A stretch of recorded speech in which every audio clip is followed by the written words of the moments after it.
নমস্কার বন্ধুরা, গল্প শোনার আসরে আপনাদের আবারও স্বাগত। আজকে শোনাবো কথাশিল্পী শরৎচন্দ্র চট্টোপাধ্যায় লেখা লালু কাহিনীর সর্বশেষ গল্পটি। তার ডাক নাম ছিল লালু। ভালো নাম অবশ্য একটা ছিলই, কিন্তু মনে নেই। জানো বোধ হয় হিন্দিতে লাল শব্দটার অর্থ হচ্ছে প্রিয়। এ নাম কে তারে দিয়েছিল জানি না, কিন্তু মানুষের সঙ্গে নামের এমন সঙ্গতি কদাচিৎ মেলে। সে ছিল সকলের প্রিয়। স্কুল ছেড়ে আমরা গিয়ে কলেজে ভর্তি হলাম। লালু বললে সে ব্যবসা করবে। মায়ের কাছে 10 টাকা চেয়ে নিয়ে সে ঠিকাদারি শুরু করে দিলে। আমরা বললাম, লালু তোমার পুঁজি তো 10 টাকা। সে হেসে বললে, আর কত চাই, এই তো ঢের। সবাই তাকে ভালোবাসত। তার কাজ জুটে গেল।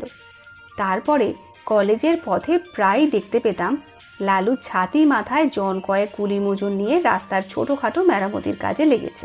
আমাদের দেখে হেসে তামাশা করে বলতো, যা যা দৌড়ো, পার্সেন্টেজের খাতায় এক্ষুনি ঢেড়া পড়ে যাবে। আরও ছোটকালে যখন আমরা বাংলা স্কুলে পড়তাম, তখন সে ছিল সকলের মিস্ত্রি। তার বইয়ের থলির মধ্যে সর্বদাই মজুদ থাকতো একটা হামানদিস্তার ডাঁটি, একটা নুড়ুন, একটা ভাঙা ছুরি, ফুটো করবার একটা পুরনো তুরপুনের ফলা, একটা ঘোড়ার নাল। কি জানি কোথা থেকে সে এসব সংগ্রহ করেছিল, কিন্তু এ দিয়ে পারত না সে এমন কাজ নেই। স্কুল শুদ্ধ সকলের ভাঙা ছাতি সারানো, স্লেটের ফ্রেম আটা, খেলতে ছিঁড়ে গেলে তখনই জামা কাপড় সেলাই করে দেওয়া, এমন কত কি। কোনো কাজে কখনো না বলতো না, আর করতো চমৎকার। একবার ছট পরবের দিনে কয়েক পয়সার রঙিন কাগজ আর শোলা কিনে কি একটা নতুন তৈরি করে সে গঙ্গার ঘাটে বসে প্রায় 2.5 টাকার খেলনা বিক্রি করে ফেললে। তার থেকে আমাদের পেট ভরে চিনে বাদাম ভাজা খাইয়ে দিলে। বছরের পর বছর যায়, সকলে বড় হয়ে উঠলাম। জিমন্যাস্টিকের আঁকড়ায় লালুর সমকক্ষ কেউ ছিল না। তার গায়ে জোর ছিল যেমন অসাধারণ, সাহস ছিল তেমনই অপরিসীম। ভয় কারে কয় সে বোধ করি জানত না। সকলের ডাকেই সে প্রস্তুত, সবার বিপদেই সেই সকলের আগে এসে উপস্থিত। কেবল তার একটা মারাত্মক দোষ ছিল, কাউকে ভয় দেখাবার সুযোগ পেলে সে কিছুতে নিজেকে সামলাতে পারত না। এতে ছেলে বুড়ো গুরুজন সবাই তার কাছে সমান। আমরা কেউ ভেবে পেতাম না ভয় দেখাবার এমন সব অদ্ভুত ফন্দি তার মাথায় এক নিমেষে কোথা থেকে আসে। একটা ঘটনার কথা বলি। পাড়ার মনোহর চাটুর্যের বাড়ি কালী পুজো। দুপুর রাতে বলির ক্ষণ বয়ে যায়, কিন্তু কামার অনুপস্থিত। লোক ছুটল ধরে আনতে, কিন্তু গিয়ে দেখে সে পেটের ব্যথায় অচেতন। ফিরে এসে সংবাদ দিতে সবাই মাথায় হাত দিয়ে বসল। উপায়? এত রাত্রে ঘাতক মিলবে কোথায়? দেবীর পুজো পণ্ড হয়ে যায় যে। কে একজন বললে, পাঁঠা কাটতে পারে লালু, এমন অনেক সে কেটেছে। লোক দৌড়লো তার কাছে। লালু ঘুম ভেঙে উঠে বসলো, বললে, না না কি গো, দেবীর পুজোয় ব্যাঘাত ঘটলে সর্বনাশ হবে যে। লালু বললে, হয় হোক গে, ছোটবেলায় ও কাজ করেছি, কিন্তু এখন আর করব না। যারা ডাকতে এসেছিল তারা মাথা কুটতে লাগলো। আর 10-15 মিনিট মাত্র সময়, তারপরে সব নষ্ট, সব শেষ। তখন মহাকালীর কোপে কেউ বাঁচবে না। লালুর বাবা এসে আদেশ দিলেন যেতে। বললেন, ওরা নিরুপায় হয়েই এসেছেন, না গেলে অন্যায় হবে, তুমি যাও। সে আদেশ অমান্য করার সাধ্য লালুর নেই। লালুকে দেখে চাটুর্য মশাইয়ের ভাবনা খুঁজল। সময় নেই। তাড়াতাড়ি পাঁঠা উৎসর্গিত হয়ে কপালে সিঁদুর, গলায় জবার মালা পরে হাড়ি কাঠে পড়ল। বাড়ি শুদ্ধ সকলের মা রবের প্রচণ্ড চিৎকারে নিরুপায় নিরীহ জীবের শেষ আর্তকণ্ঠ কোথায় ডুবে গেল। লালুর হাতের খড়গ নিমেষে ঊর্ধ্বত্বিত হয়েই সজোরে নামল। তারপরে বলির ছিন্ন কণ্ঠ থেকে রক্তর ফোয়ারা কালো মাটি রাঙা করে দিলে। লালু ক্ষণকাল চোখ বুজে রইল। ক্রমশ ঢাক ঢোল কাঁসির সংমিশ্রণে বলির বিরাট বাজনা থেমে এলো। যে পাঁঠাটা অদূরে দাঁড়িয়ে কাঁপছিল, আবার তার কপালে চড়ল সিঁদুর, গলায় দুলল রাঙা মালা। আবার সেই হাড়ি কাঠ, সেই ভয়ঙ্কর অন্তিম আবেদন, সেই বহু কণ্ঠের সম্মিলিত মা মা ধ্বনি। আবার লালুর রক্তমাখা খাঁড়া উপরে উঠে চক্ষের পলকে নিচে নেমে এলো। পশুর দ্বিখণ্ডিত দেহটা ভূমিতলে বার কয়েক হাত পা আছড়ে কি জানি কাকে শেষ নালিশ জানিয়ে স্থির হলো। তার কাটা গলার রক্তধারা রাঙামাটি আরও খানিকটা রাঙিয়ে দিলে। ঢুলিরা উন্মাদের মতো ঢোল বাজাচ্ছে। উঠানে ভিড় করে দাঁড়িয়ে বহু লোকের বহু প্রকারের কোলাহল। সুমুখের বারান্দায় কার্পেটের আসনে বসে মনোহর চাটুর্যে মুদ্রিত নেত্রে ইষ্টনাম জপে রত। অকস্মাৎ লালু ভয়ঙ্কর একটা হুঙ্কার দিয়ে উঠল। সমস্ত শব্দ সারা গেল থেমে। সবাই বিস্ময়ে স্তব্ধ। এ আবার কি? লালুর অসম্ভব বিস্ফারিত চোখের তারা দুটো যেন ঘুরছে। চেঁচিয়ে বললে, আর পাঠা কই?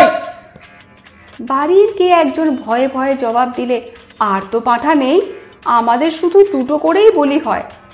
লালু তার হাতের রক্তমাখা খাঁড়াটা মাথার উপরে বার দুই ঘুরিয়ে ভীষণ কর্কশ কণ্ঠে গর্জন করে উঠল, নেই পাঠা, সে হবে না, আমার খুন চেপে গেছে, দাও পাঠা, নইলে আজ আমি যাকে পাবো ধরে নরবলি দেব। মা মা জয় কালী বলেই একটা মস্ত লাফ দিয়ে সে হাঁড়ি কাঠের এদিক থেকে ওদিক গিয়ে পড়ল। তার হাতের খাঁড়া তখন বন বন করে ঘুরছে। তখন যে কাণ্ড ঘটল ভাষায় বর্ণনা করা যায় না। সবাই একসঙ্গে ছুটল সদর দরজার দিকে, পাছে লালু ধরে ফেলে। পালাবার চেষ্টায় বিষম ঠেলাঠেলি হুড়োমুড়িতে সেখানে যেন দক্ষযোগ্য ব্যাপার বেঁধে গেল। কেউ পড়েছে গড়িয়ে, কেউ হামাগুড়ি দিয়ে কারো পায়ের ফাঁকের মধ্যে মাথা গলিয়ে বেরোবার চেষ্টা করছে, কারো গলা কারো বগলের চাপের মধ্যে পড়ে দম আটকাবার মতো হয়েছে। একজন আর একজনের ঘাড়ের উপর দিয়ে পালাবার চেষ্টায় ভিড়ের মধ্যে মুখ থুবড়ে পড়েছে। কিন্তু এইসব মাত্র মুহূর্তের জন্য, তারপরেই সমস্ত ফাঁকা। লালু গর্জে উঠল, মনোহর চাটুর্যে কই?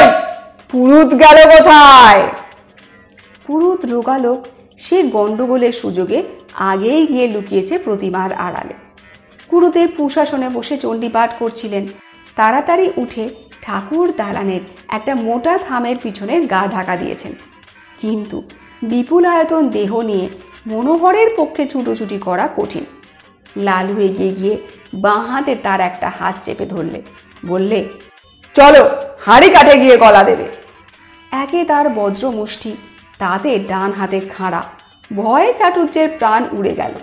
কাঁদো কাঁদো গলায় মিনতি করতে লাগলেন, লালু বাবা, স্থির হয়ে চেয়ে দেখো, আমি পাঁঠা নই, মানুষ। আমি সম্পর্কে তোমার জ্যাঠামশাই হই বাবা। তোমার বাবা আমার ছোট ভাইয়ের মতো। সে জানি নে, আমার খুন চেপেছে। চলো, তোমাকে আমি বলি দেব, মায়ের আদেশ।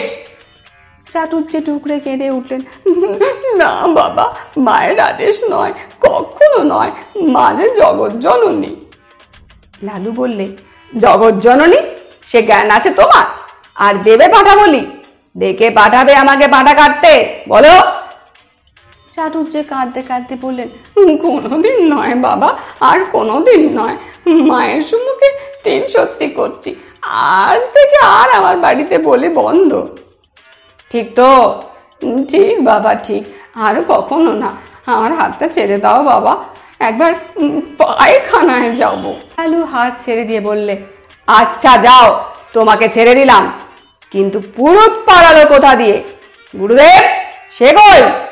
এই বলে সে পুনশ্চ একটা হুঙ্কার দিয়ে লাফ মেরে ঠাকুর দালানের দিকে অগ্রসর হতেই প্রতিমার পিছন ও থামের আড়াল হতে দুই বিভিন্ন গলার ভয়ার্ত ক্রন্দন উঠল।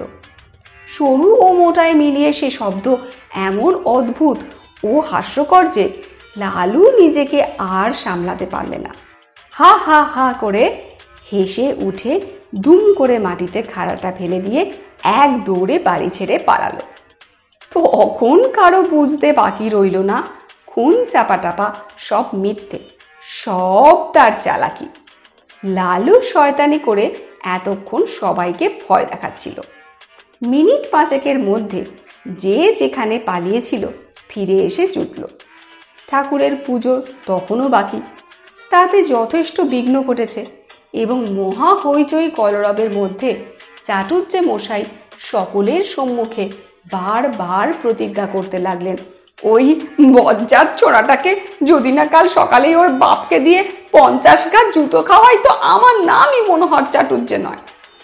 কিন্তু জুতো তাকে খেতে হয়নি। ভোরে উঠেই সে যে কোথায় পালালো, 7-8 দিন কেউ তার খোঁজ পেলে না। দিন 7 পরে একদিন অন্ধকারে লুকিয়ে মনোহর চাটুজ্জের বাড়িতে ঢুকে তার ক্ষমা এবং পায়ের ধুলো নিয়ে সে যাত্রা বাপের ক্রোধ থেকে নিস্তার পেলে। কিন্তু সে যাই হোক, দেবতার সামনে সত্য করেছিলেন বলে চাটুজ্জে বাড়ির কালী পুজোয় তখন থেকে পাঁঠা বলি উঠে গেল।